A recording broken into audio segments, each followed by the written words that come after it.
Sweet. Okay, well, last week we left on kind of an interesting note, and we actually ended up having a bunch of conversations after that that were pretty meaty, and I wanted to bring some of that out as we start episode 10 here. We'll see where that goes. To recap real quickly, last week Ken and I were kind of going back and forth quite a bit over uh, the definition of putting things on the table. What do we challenge, and when we have this belief system, either that we've inherited or that we've formulated from our environmental influences or adopted for ourselves, what do we challenge? How much of that do we challenge? And are there pieces of that that are not fair game that we accept on faith because they've been previously validated? And what do we look at when we're confronted with new information? And so in some of our follow-up conversations with that offline, um, kind of reached a really good point, and I feel like some things started to gel for me, and I may not have adequately communicated some of that in the podcast itself, but I realized that for illustration purposes, if someone came up to me and said, "Hey, I don't believe that Renee exists. Like, why do you believe in Renee, my wife?"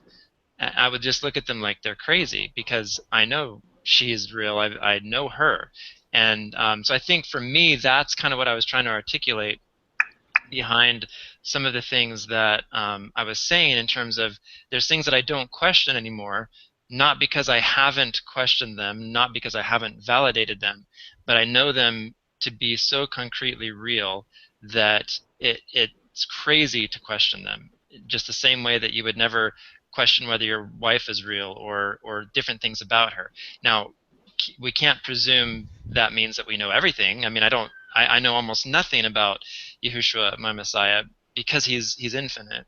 But I know enough to know that he's a bedrock of my faith and a foundation of my faith.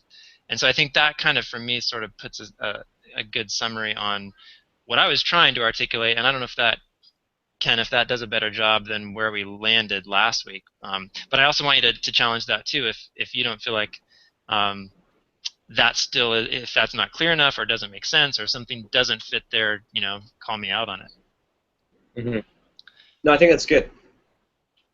I think I was trying to view it from I would say that describes how I view my relationship with God and how I view Father and Yahushua.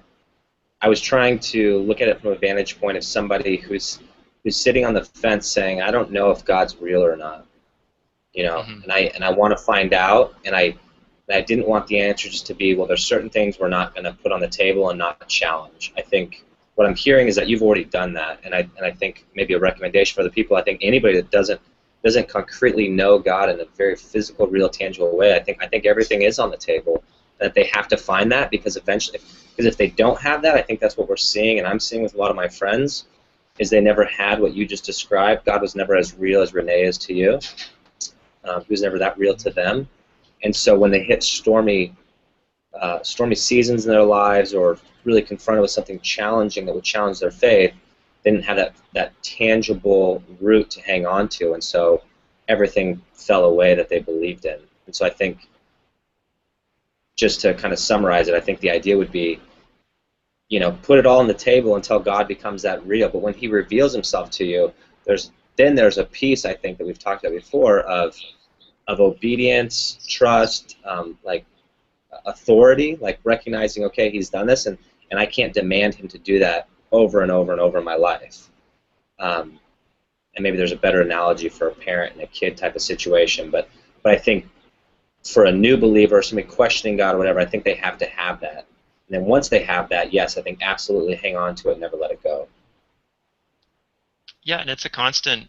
I mean, it's a constant discovery process too. I mean, we're just like I would never say, "Hey, I've figured everything out about my wife, and I can just, take her for granted and put her in this corner and in this box of my understanding." Like we can't do that with the King of the Universe either, and it's easy to do because, you know, we have a lot of teachers teaching things. We have assumptions. We have just all the centuries of history there. Um, but he's not like that. He's real and he never changes. But because we have such a limited perspective, there's always something new to discover, and we have to press into that relationship. Um, Yeah, Yeah. interesting. So, in terms of transitioning then kind of from that foundation, um, that kind of opens up the question, how do we do that? How do we continually discover him? I mean, for those who maybe don't know him yet, how do you discover him for the first time? There's countless stories, varieties of ways that he's supernaturally invaded someone's life and made himself real in a moment of crisis, or just even a mundane moment. But then for us, like, what characterizes our life, our walk, and our continual journey and process of discovering who he is? And I think, Ken, you had some stuff you wanted to share this week about that and what that looks like in your life in the context of even just this week right now. Hmm. Yeah, I like what you said a second ago, just about how do we discover that he's real. And the thing that just kept hitting me was just Messiah and the disciples and prophets and stuff. God allowed people to tap into his supernatural power to do miracles, and it seems as though the theme that I kept reading was that it was never for those people, it was for other people so that they would believe. But Hmm. again, after that, like after the miracle happened, then it was their responsibility to hang on to that. And then the but but it's a weird dynamic in that the people that demanded a miracle, he gave none to. And so Hmm. there's this like humble reverence that we have to approach the king of the, like, if there was a God, if there's a king of the universe, if he created me, there's a huge amount of fear and respect that comes with that. Right. And I can't demand him to do something, but if I'm so fortunate that he does choose to do something, like, my response should be awe, amazement, and it should radically change me. And you see the people that chose, there was these miracles that happen, and even right now there's all kinds of miracles that happen, and we all have a choice of how we respond to those miracles. So, how I feel like he's revealing himself to us all the time in these radical, extreme ways, and we have a choice to humbly believe it and accept it or not. But he's not going to force us to. And so I think, um, Well, and where does, like, talking about miracles and people asking for a sign and all that, where does, like, I was reading in Luke today, I think, and um, there was a blind man on the side of the road, and he's the disciples and Jesus are walking by, and the guy is asking, hey, like, what's happening, what's going on? And they told him, but then they're like, don't bother him or whatever, and he started crying out, like, to Jesus, and, like, Jesus, like, bring him over or whatever. And like, the guy essentially, like, asked, and Jesus healed him and stuff. And it was like, it's really cool. Like, I think some people are asking for the wrong thing. Like, that guy had clearly something wrong with him, like blindness, physical blindness, and he just, he cried out, and he was healed and stuff. And then I think, someone's who's asking for a sign directly, it's, I don't know, like, what's the difference there? Like, I feel like there is a difference. yeah, Yeah. Well, I think I it's think there definitely interesting. is. Oh, Go for sorry. it. I was going to say, something that stands out to me as very interesting about that, on multiple levels. One level is that the blind man, obviously had a real tangible faith that this man could do something for him. He knew there was power in this man, Hmm. and he didn't give up. He held on to that, and yes, he was asking for a physical healing when he also needed a spiritual healing, but he also had complete childlike faith that this total stranger can radically transform my life. And I think what's fascinating to me about that is, even looking at the disciples throughout their walk with Yahushua, um, they go through peaks and valleys of faith and doubt. And even as they're watching all these miracles unfold in front of them, they're still asking questions. Are you the one? Are you the Messiah? Are you the Redeemer? Hmm. And so there's this kind of tug of war until the death and resurrection, and then there's this crystallization of just these eyewitnesses that now know 100% without a shadow of a doubt, and they become the emissaries of that good news. And it's interesting in our own lives and thinking about that dichotomy between the crowd or the group that would seek after a sign, just for the sake of the sign. They want to be tantalized. They want to see a miracle because they just want that sort of physical, visceral emotional experience versus those who, like the blind man, are reaching for something because they already know that that that power and authority can heal them and provide Yeah. something that they Well, and need. here's yeah, dude, you nailed it. I think like here's the key verse. It's Luke 18:38. And it says, "He cried out, saying, Yeshua, Son of David, have compassion on me." So right there, Mm. he he's proclaiming like Yeshua is Son of To be David. the Like he's to be the saying who king, he yeah. is, and then Yeah. down here, he like Jesus says, "What do you wish me to do for you?" And he said, "Master, to receive my sight." And then he just asked plainly what he needed, Hmm. although it was obvious and stuff. So, that's interesting. Like I'm yeah, you just nailed a bunch of stuff. That was really good. Yeah. Hmm. Cool. What were you about to say a minute ago, Ken? Is it I'm gone? not sure exactly what I was going to say at that moment, but um, I did have thoughts when you were just talking about that crystallization that happened for the disciples as they were an eyewitness to the death and resurrection, and the thought that hit me was like yeah, I had a crystallization as well, and I think you might have. I think everyone's going to have their own story, and so I don't know why you believe that Messiah is as real and tangible as your wife. Like I don't know what that was, but for me, I can look back on my journey, and there was literally a death and resurrection of my own life. I look at like there's something as concrete and tangible as literally like I died. Like there's a piece of me that or an old me that died, and and um and I've literally been changed, like physically, emotionally, spiritually been changed. And I know that, and the people closest to me know that, but somebody on the street might not know that, and that's the Hmm. beauty and even a command I think that we're commanded from the Bible is we're not anybody's Holy Spirit, we're nobody's conscious, so we don't have to convince people of that or try to prove God like he's big and he'll do it on his own. But for me, like that tangible, concrete God's as real as my right hand is because there was a death and resurrection in my own life, Hmm. and I was forever changed, and so that's something I hang on to, and there's huge moments like I wouldn't say that it's so concrete for me that every day I wake up and there's no questions. Like there's I think I mentioned this last podcast. Um, there are seasons of my life which I hate to admit, but when things are going wrong, that's when the largest doubts come in my life. Like I'm so quick to like get ready to like abandon ship. But it's during those moments that I go back and I remember like literally who like the real tangible things that God's done in my life, and mostly the miracle of like I am different. I am a new person now. Yeah, and I think that's so critical because what happens, and we've seen it in a lot of our friends' lives or other people's lives, is they'll have, a concept of their faith, and then they'll get into those moments, and the questions start coming, and the questions aren't bad in and of themselves, but um, if you don't go back to that foundation of what you know and what you've experienced, then those questions can very quickly start to take you off course.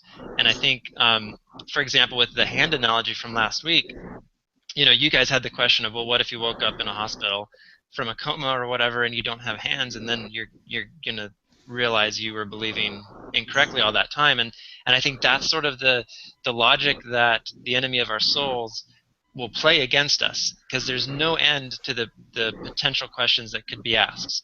Well, this could just be explained away by such and such, or did God really say that, or was that really God in your life, or was that just something else? And so I think that when we hit those low moments where it's difficult, that's when we need that core foundation of faith even more. Um, and those moments, we can come out of those moments either stronger on that foundation, or as some people do, they get buffeted against it. Maybe it wasn't fully cemented in their life, and they come away, knocked off that foundation. Hmm. And I think that's to me that's what this is all about. Like I think that's our heart, and even just um, walking through life together and then sharing our stories with other people. I think it's because we want everybody to have that concrete, real, tangible thing that they can hang on to. And I feel like um, we had a really great conversation the other day, and you wrote and you were talking about um, I almost want to pull it up because it was just like radically righteous. I want to read, like, paraphrase what you said, but I'm going to paraphrase it. Maybe I'll pull it up later. But you talked about, like, lots of people's um, beliefs and spiritual grounding is completely bankrupt, but that does nothing to, like, bankrupt the truth and the word of Yahweh. And sorry, I have like a million thoughts going on in my head right now. I'm trying to figure out how to bring them to a point. That's good. Um, I think our heart in all this, I guess what I was just trying to summarize is that I think a lot of this is built on sand. I think I found areas in my own life where my faith was built on sand, and so my heart for myself is to not have a bankrupt faith and to not see other people settle for a bankrupt faith, but to truly pursue, to find, because God is he is that real, and he is a rock that we can stand on, so it's worth the pursuit of it. And I think that's our heart in all of this, is just trying to continue to pursue it together and encourage other people that it is that real, and that you can put anything against it and it'll shatter at the rock, um, because he's that real. That real is not the right word, but just I guess what I'm trying to summarize is that my heart, and I think our heart in all this, is that people would be willing to put everything on the table to find God, because when they do, that he really will show up. I think there's nothing that's off limits, and I think we want to see people have a real faith that when they go through the challenges of life, that they have something that tangible, that it'll never fade away and they'll never lose that deep root. We don't want people just to have a shallow faith that's easily shakable when stormy times come, which I feel like is a lot of what is preached in different places. It's like this idea of, like, just get saved and then we'll keep doing everything else, and there's not really roots to it, and there's not this pursuit of doing it, and then you see the fruit of that, and there's so many people Yeah, walking away from their faith. totally. It's like a tree, by a river that has really, really rich soil, but it keeps sending roots out laterally, and it's got this huge shallow root system, and it feels really good to the tree, but the tree hasn't put down this super deep taproot, that's just anchored in the foundation of the earth. And so if flood comes, whatever, washes the river banks out, and the tree's gone, it's going to fall over. And I think one of the most powerful mechanisms we have is the word of our testimony, and the things that we've experienced, and sharing that with others. I think there's almost nothing as powerful as our own experiences and how we are encountering Yahweh in our daily lives, and that is a beacon to others. And the word says we overcome the enemy by the word of our testimony and the blood of the Lamb. And so yeah, I want to bring more of our kind of personal stories into these podcasts, because I think that's where um, we're able to kind of say, hey, we've been down this path, this was our experience, and here's this stake in the ground that others can look to, um, as encouragement. Like, hey, this is, God is real in our lives, and this is why. Mm-hmm. And we had some of that this week, just with a neat opportunity to kind of have this conversation with another dear brother, and things that he's going through in his life, tracking with things that we went through, very, very similar things that we went through in our lives, about a year and a half ago. And I was just blown away, to think about how at the time we were going through these crazy, difficult situations. It was miserable. I mean, it was painful. It was a form of death. Like, there was a lot we had to let go of, because we felt that's what Father was calling us to, and there didn't seem to be a lot of redemptive value in that situation. It was just a no-win situation. And here now, a year and a half years. That's a little redundant, but 1.5 years later, um, having that as an input now into a way that we were able to bless and help a brother going through a very similar thing. I mean, that is just so inspiring to me, because I see how Yahweh's hand in our life at that moment. He already had this future purpose for what we were going through then already mapped out. We couldn't see it. I mean, it was in the future. Like, it wasn't even part of how we were factoring our decisions and everything else. And at the time, it would have been incredibly encouraging to know, hey, we're going through all this stuff for another reason than what we see. But here now, many months later, it's so awesome to see Father weave that story with each other and with him, and just awesome, just absolutely awesome. Yeah, Yeah. that's really neat. Like I've seen that countless times in my life, like going through something doesn't make sense, it's confusing, and I even get like into what Ken was talking about, like lots of questioning, lots of that, but like Yeah, where's usually God in this situation? yeah, and like on the other end of it, it's like incredible. Like when you step back and like I don't know if there's a way to see that like while it's happening. I think sometimes there is, but and it's all about perspective and like Hmm. being content and like walking in like faith and trust that like you know what like Father knows way more than I do and like he knows what's best and all those things and like when you're in it you're just like I'm not sure he knows what's best because this sucks you know And but like that's for me the And definition that's of faith, is having that yeah I that's it knowing, that confidence that even though I don't get it, even though I don't understand this, even though it does suck, and I would do anything to get out of it, knowing that there is a purpose for it, and even if we can't see it, it's going yeah. to materialize Well, and get it's done. interesting because I'll go through like hard stuff or whatever and like I've actually had people call me out on it like maybe I go too far the other way, like where I'm just like, dude, I'm not even gonna worry about that because I can't do anything about it, and like Father knows best, and like all that. Like I think sometimes I think that's really good, and I'm so thankful that the Lord's brought me to that place in many areas of my life, and there's many that I haven't hit, but like sometimes I think I have to balance that against maybe giving a little more like putting a little more effort into caring because like sometimes I'm just like I'll go so willy-nilly like because I do trust like Father so much that I'm just like he's not gonna do something like that doesn't have a purpose even if it hurts really really bad and like even when I come up with these crazy scenarios in my head, well what if this happens or whatever, it's just like I have to like step back and I can't worry about that stuff because you know, Father, like he's the only one that could help me through those things anyways that I'm just fabricating out of thin air. But I Mhm. don't, yeah, like I have a lot of stories. I'm thinking, like even with Emily, like my wife, like um, going through just, you know, growing up, like as a young guy, like, you know, going on dates with, you know, different girls or whatever and just trying to like figure that whole thing out. Like I remember in high school like there was this one girl and I thought for sure like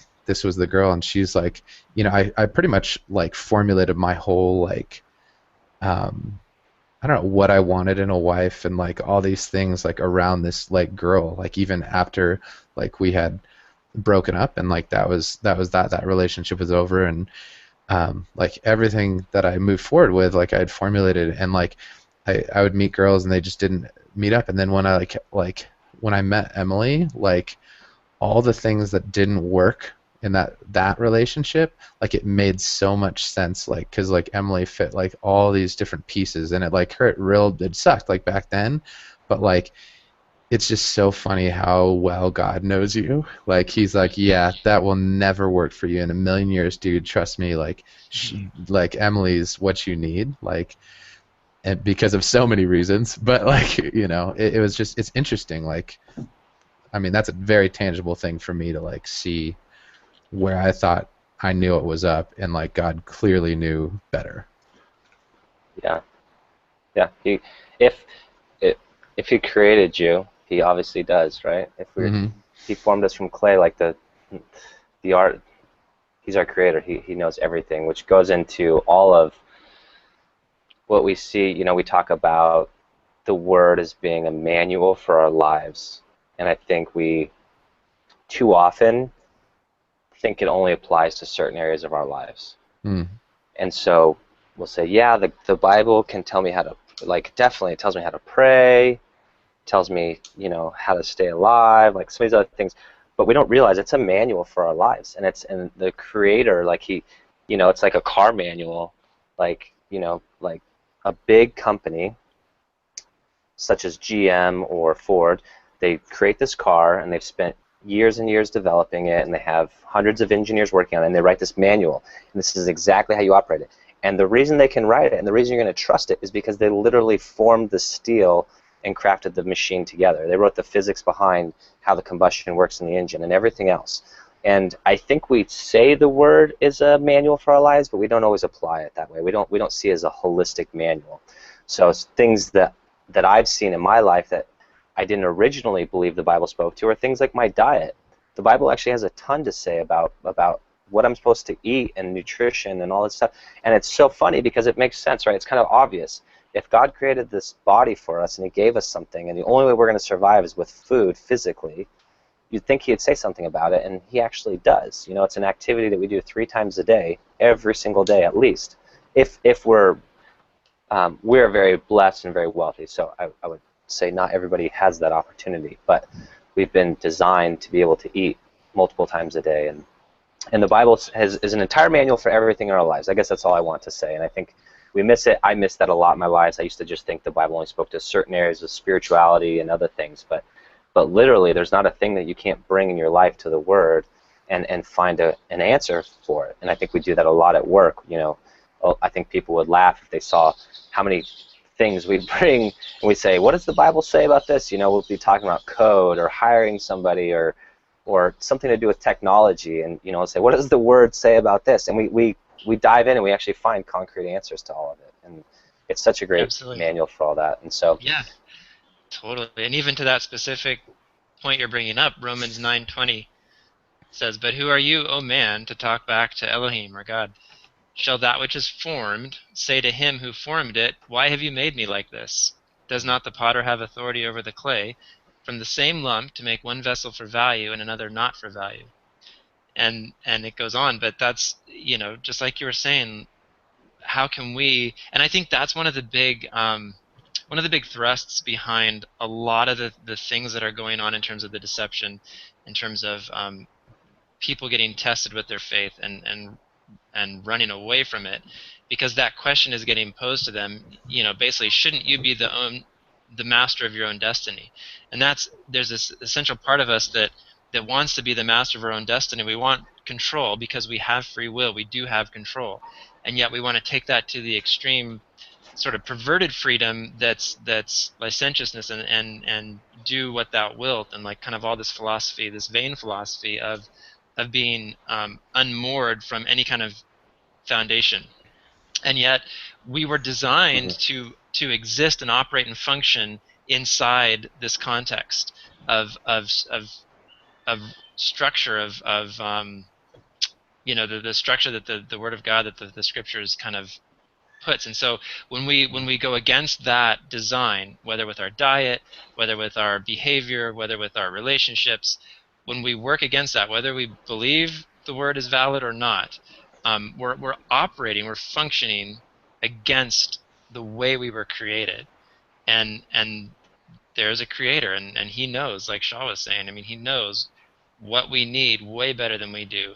And so there's this kind of tension in all of us between, I mean, you can see it in a 2-year-old, like they want their own way, you know, and in a lot of ways we're just like these little 2-year-olds. We want our own way, but we have a loving parent, and the loving parent knows that it is not the best thing to let his 2-year-old stick his hand in the fire and burn it off. So yeah, it's amazing. The more we can kind of come to terms with that and reconcile that and release, like there's a greater freedom in surrendering our freedom than trying to carve our own freedom out. And it's a paradox, and that just, it defies humanistic logic, but it is so true. I mean, I've experienced it firsthand. Mm-hmm. I love that you said freedom, because that's exactly what I was thinking about. And I think that it does start with faith, and the Bible talks so much about faith, and it's trusting, right? It's trusting God to be faithful in what He says. And so not all the time up front, I can't prove it, I can't show somebody else it, but I believe. And what's been crazy for me is every time I put anything in the fire, I've trusted Father, and I've taken a leap of faith. He's always been consistent. He's always shown up. I mean, in every single moment. And it's humorous how how I can still doubt and I still worry sometimes when I take a leap of faith or I trust God with something. It's humorous because it's like, has he not been faithful 100% of the time over 1,000 things already? Like, what would make me doubt, you know?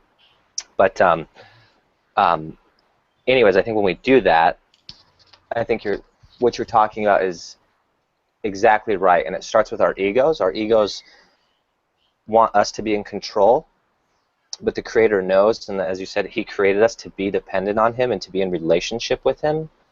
And I love that you use the word freedom because once we surrender, like I've seen an analogy, you know, like there's a ton of energy that goes into like holding on to something. Like it takes an exorbitant amount of energy to hang on to something, but it takes almost no energy, and there's just a release and a freedom when you let go of things. And we were made we were made to let go of these things that we're trying to hold that we think are so dear to our lives. We're made to be held by our Creator. Oh, I have the And perfect. Sorry. Do you want to you dive can, in, or you want to finish up? I'll finish up really quick. Go for And it. so in that release, even though it goes against our ego, the fruit of it is literally tangible freedom. And the analogy that I have for that is in marriage. Shaw was talking about meeting his wife, and Shaw spoke some really good wisdom to me 3 years ago when I was considering proposing to Megan, and I was just asking a lot of people, hey, what do you think about marriage, and how's your marriage been, and all this. And I brought in a lot of baggage with me. I didn't realize it until I walked through all of it, but I had a lot of doubts. I would never have told people because I thought I always wanted to be married. But in my heart and my mind, I was doing nothing to actually walk out that I want to be married. And so I was in this place of questioning a lot of people because I'd only seen it go really, really wrong in my life. My entire family I shouldn't say my entire family. I have a few aunts and uncles and stuff that haven't been divorced, and a couple grandparents, but the vast majority of my family has seen marriage not be a healthy thing in their lives. And just between my two parents alone, there's already, I think there's 8 marriages, and so there's all these things where I had seen it go wrong. So anyways, that only to say, I came to marriage with a lot of doubts that I didn't realize. And so I was walking through these doubts, and I present Shaw a question one day, and like, hey, what are your thoughts about getting married and everything? And I'll never forget it. And Shaw had just a simple answer, and he said, dude, bro, he's like, there's so much freedom in marriage. And I was like, freedom? What do you mean freedom? Do you mean ball and chain? Is that what you named your ball and chain? You named him freedom? And and he walked me through it, and he talked about just the idea that kind of the hanging on to analogy. As a young man, your whole life, you're hanging on to this idea, and you're working really hard to find your wife. And it's like a task that's undone. And every day you wake up, and it's like, okay, in the back of your mind, it's like, am I going to meet my wife today? Like there's this piece of you that's always seeking, always looking for your wife. And he explained that the moment that he found his wife, that huge chunk of his life, that like his thoughts, his energies that went into finding and trying to find a wife, they were gone. And he is basically this burden that he got to let go of, and there's a huge amount of freedom in marriage for him once he found Emily. And I didn't believe him. I totally wrestled with it for a few months. I was actually kind of like pissed off about it. I'd go home and be like, there is not freedom in marriage. I disagree, And then I saw the fruit of it, and I think that's a lot of what we were just talking about. That's just my quick analogy in that, but I think our egos want to be in control, but when we allow Father to pick us up and hold us and we let go, there's a physical, tangible freedom that we get to experience, and it's beautiful. Yeah, and to drive it back into sort of the contrast, how has that been perverted, obviously, and most of the worldly mindset, the young kind of bachelor mindset that's fueled by entertainment and all these retarded bachelor and bachelorette shows and all that, is like this this absolute polar opposite of that, where the freedom is defined as being able to be promiscuous and do whatever and have all these relationships, but really, like, it's just a placebo freedom. And the crazy thing that's happened is the deception is so thick that it's been able to turn freedom into bondage. And so whereas we have found freedom in our marriages, being faithful to one woman and having a family and all this, and we just feel this incredible freedom in that context.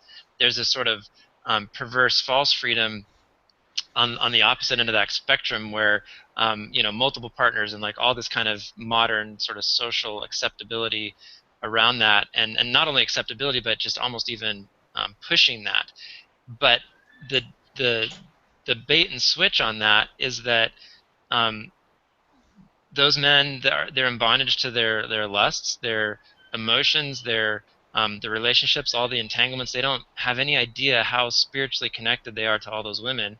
And not only that, I mean, you can drive it even further, and you can start thinking about just the precautions, or the ones who don't take precautions and end up with diseases and all kinds of stuff. And yet that's what people are defining as freedom. And you think about, it's the exact same kind of reason that Father laid out all of these instructions for us in his word. He wants us to be free from sickness, disease, curses, like all the things that he said, hey, don't do this, because if you do, then you're gonna, there's gonna be this consequence. And what I was going to say a little bit earlier was just to drive it to the super concrete, super um, simple. Just had an incident with our 3-year-old this morning where he was just like crazy, throwing fits, upset, but he was tired. I mean, he was just so tired, and yet he had this like you're talking about, Ken. He had this just death grip on not going back to bed. He just would not. He didn't want to sleep. Like he was like gonna miss something profound, and so he just had this wrestling, just this violent, resistance to the very thing that he needed the most. And Hmm. that's how we are so many times.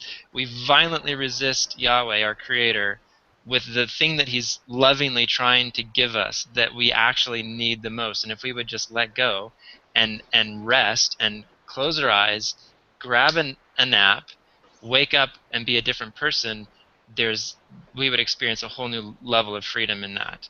And yet, as long as we're striving against it, as long as we're fighting that, as long as we're trying to enforce our own 2-year-old, 3-year-old will on our Creator, we're going to expend a ton of energy, and we're also going to have all the consequences of our own, of getting what we sow, of reaping what we sow, of receiving the consequences for what we've so desperately wanted, because our Creator is going to, at some level, let us have it. He's not going to, force His will on us, because He gave us free will. But He's going to be in this constant state of grieving to the extent that we walk that way with our life. Because that, as a parent, if our 3-year-old just stayed up all day screaming at his brothers and sisters because he's just on this hair trigger of anger because he's so tired, I mean, that's going to grieve me as his dad. I'm like, dude, you just go have a nap. Like, that's all you need. you Dude, know? Yeah. you are speaking my language right now, bro. But we have to believe. We have like it's fun. We can't just say it. We actually have to believe that he wrote a manual for us, and that he didn't just he did it because he cared. Like he wants the best for us, and so we can't Yeah. just say, "Oh yeah, I think God." We actually have to believe it and then and be obedient to it. And that's what's so hard, because Sky, at some level, Sky has to finally trust me. I mean, in this case, I'm, for the sanity of our home, I'm going to force him to get his sleep. But at some point, we have to transition from that 3-year-old mentality to recognizing and trusting. Wow, my dad knows what I need. I don't like it, but I'm going to trust it. I'm going to go with it. Mhm. I want to read some stuff from Hebrews if you guys are cool with that. Do it. And it's just about belief and like it. I think, and maybe when you guys can correct me, I'm thinking that belief and faith would be interchangeable in this context. And the Bible that I'm reading right now, it's using the word belief, but in Hebrews 11:6, It is, and I just it's want to, before you read, I want to just interject that something that I've found to be very, very true, and it comes from the kind of the Hebrew, and even just the general Middle Eastern mindset, is that you don't believe something or have faith in something until you've taken action on it. And so we have a very intellectual concept of belief, and so like we believe the world is round, we believe da da da, we believe all these things, but we've been taught to accept them intellectually. Whereas from a Middle Eastern standpoint, even a Hebraic standpoint, you don't truly believe something unless you've actually taken action on that belief. So if I believe a bridge is stable, but haven't gone and walked out on that bridge, then I don't truly believe that bridge is stable. I have to be in the middle of the bridge, walking across it, before that qualifies as belief. So in that context, boom, go. Completely agree. 11, Hebrews 11:6. But without belief it is impossible to please him, and it's talking about Yahweh. For he who comes to Elohim has to believe that he is, and that he is a rewarder of those who earnestly seek him.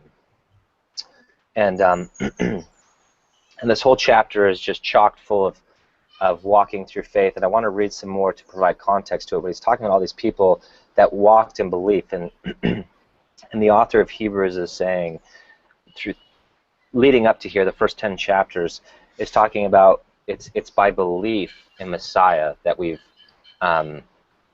been redeemed, and we have to believe. Like there is nothing else we can do. We have to accept our salvation through belief in a humble heart. And I think that what you just clarified about belief, Andrew, would be everything that I was going to try to explain. That it's not just saying like, oh, we believe it, like physically, tangibly have walked through it, and that is our belief that we're actually resting. Our salvation is resting on our lives are tangibly evident that we believe in Messiah based on what we do through our actions. And so it's talking about all these people that he's saying, one, we have to believe, and that's where we find our salvation. And but two, he's saying without belief it's impossible to even please God. Like there's like this idea that he uses us and we're in relationship with him when we actually believe and walk it out.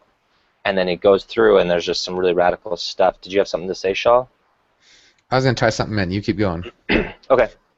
So after this, a little bit further down, after he's telling us without belief it's impossible, he goes into and he outlines, and I'm assuming it's a he that wrote this, but we think it might be Paul, but we're not positive. Anyways, so in Hebrews 11:17, and I'm going to read all the way through to the end of the chapter. He says, by belief, Abraham, when he was tried, offered up Isaac, and who had received the promise, offered up his only brought forth son, of whom it was said, in Isaac your seed shall be called, reckoning that Elohim was able to raise even from the dead, from which he received him back as a type. By belief, Isaac blessed Jacob and Esau concerning that which was to come. By belief, Jacob, when he was dying, blessed each of his sons of Joseph, and did reverence on top of his staff. By belief, Joseph, when he was dying, made mention of the outgoing of the children of Israel, and gave orders concerning his bones. By belief, Moses, having been born, was hidden 3 months by his parents, because they saw he was a comely child, and were not afraid of the sovereign's command. By belief, Moses, having become great, refused to be called the son of a daughter of Pharaoh, choosing rather to be afflicted with the people of Elohim than to enjoy the pleasures of sin for a time, deeming the reproach of Messiah greater riches than the treasures in Egypt, for he was looking to the reward. By belief he left Egypt, not fearing the wrath of the sovereign, for he was steadfast, and seeing him who is invisible. By belief he performed the Passover and sprinkling of the blood, lest he who destroyed the firstborn should touch them. By belief they passed through the Red Sea, and by dry land, and when the Egyptians tried it, they were drowned. By belief the walls of Jericho fell, having been surrounded for 7 days. By belief Rahab the whore did not perish with those who did not believe, having received the spies with peace. And what more shall I say? For the time would fail me to relate to Gideon and Barak and Shimshon and Yiftach, also of David and Samuel the prophets, who through belief overcame reigns, working righteousness, obtained promises, stopped the mouths of lions, quenched the power of fire, escaped the edge of the sword, out of weakness were made strong, became mighty in battle, put foreign armies to flight.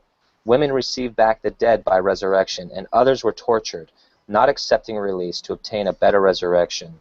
And others had trial of mockings and floggings and more, and chains and imprisonments. They were stoned, they were tried, they were sawn in two, they were slain with the sword.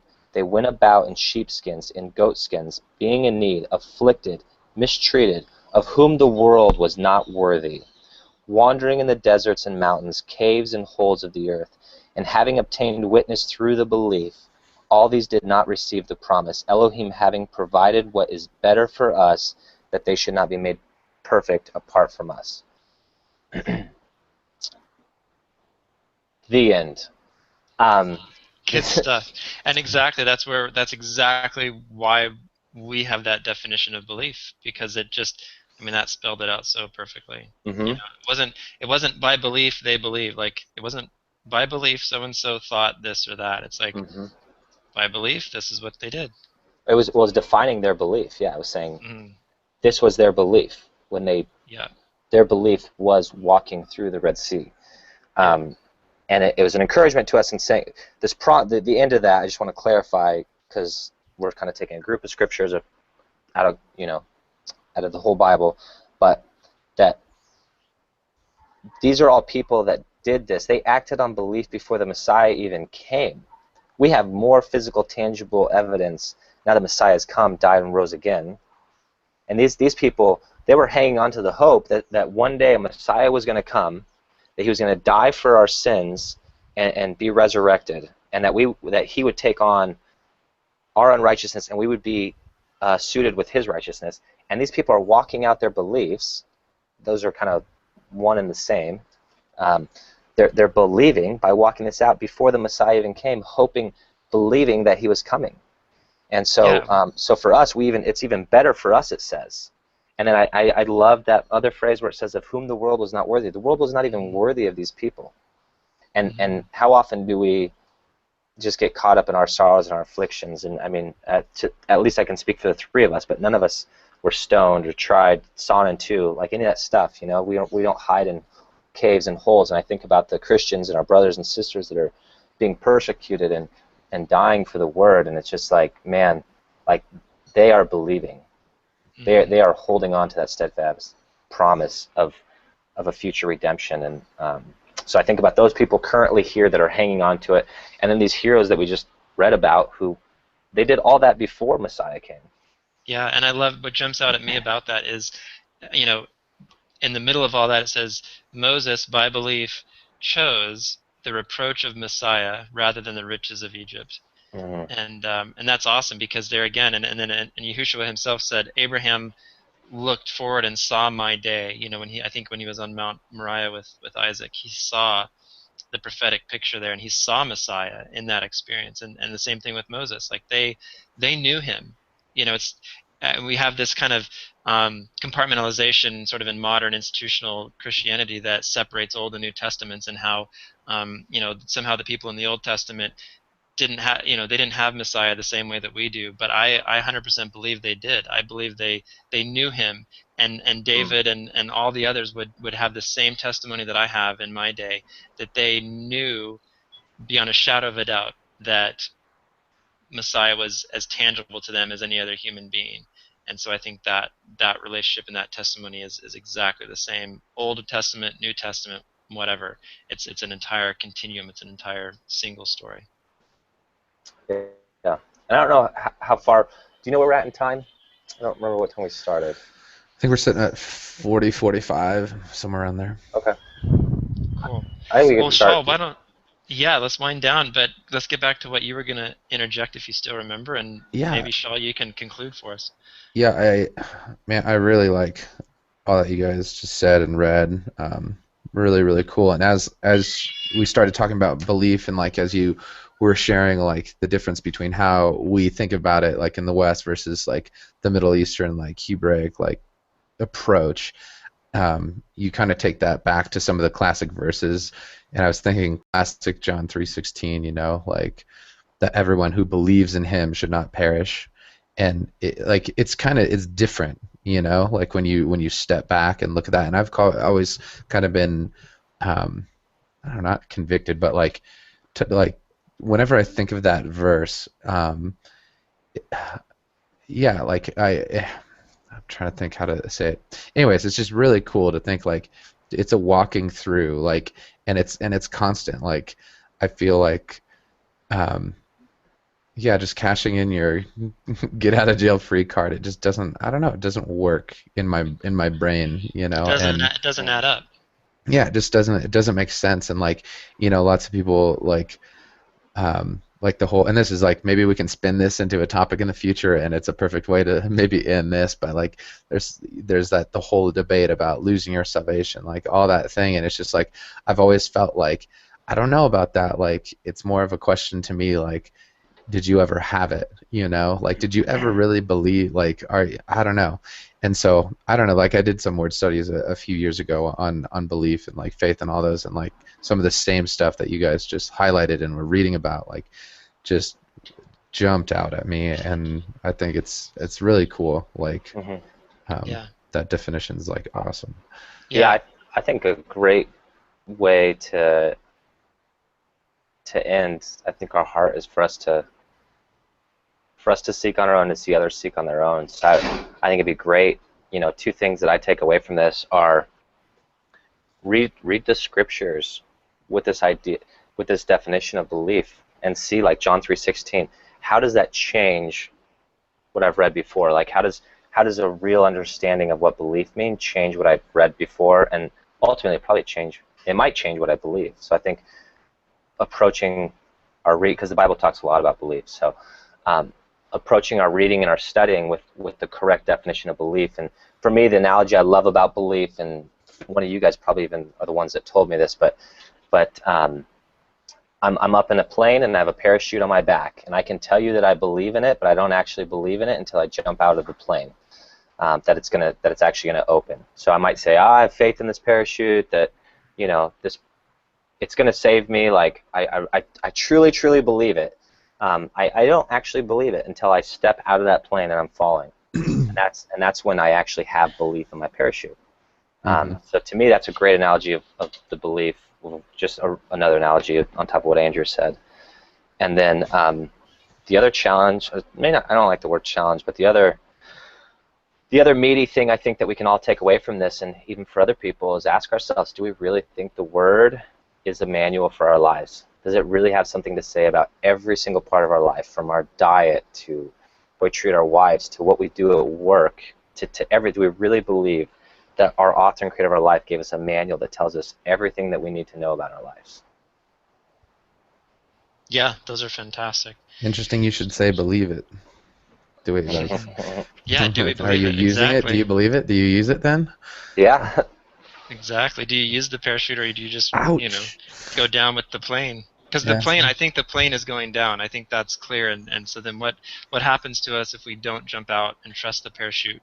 See, So to I make guess what's that? analogies.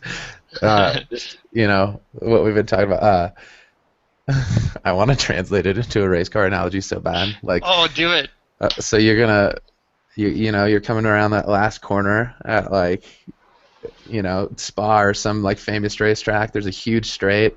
You're getting up, you're an F1 car or whatever, and you're hitting that 200, 220 mile an hour mark, and it's time to hit the brakes, and it's just like, do you believe your brakes are about to work? Because if they don't, like, you're in huge trouble, like Yeah. huge trouble. So you have to like believe on like the engineering of that car is correct. Yeah. I could do Absolutely. I could do a lot of race car analogies. I'm just saying. Love it. Well, I think the last question, and then Shaw, you can hit hit take us off air. The last question is, yeah, are we, and I'm going to say we, because this is inclusive of all of us. Are we just staring at our parachute, thinking that it's going to work? Are we just staring at that bridge, saying, hey, that looks like a good, stable, sturdy bridge? Or are we actually pulling the ripcord? Are we actually going onto the bridge? And all of those things imply, and the most critical part of all that is there's a destination. The ground is there. The other side of the ravine is there.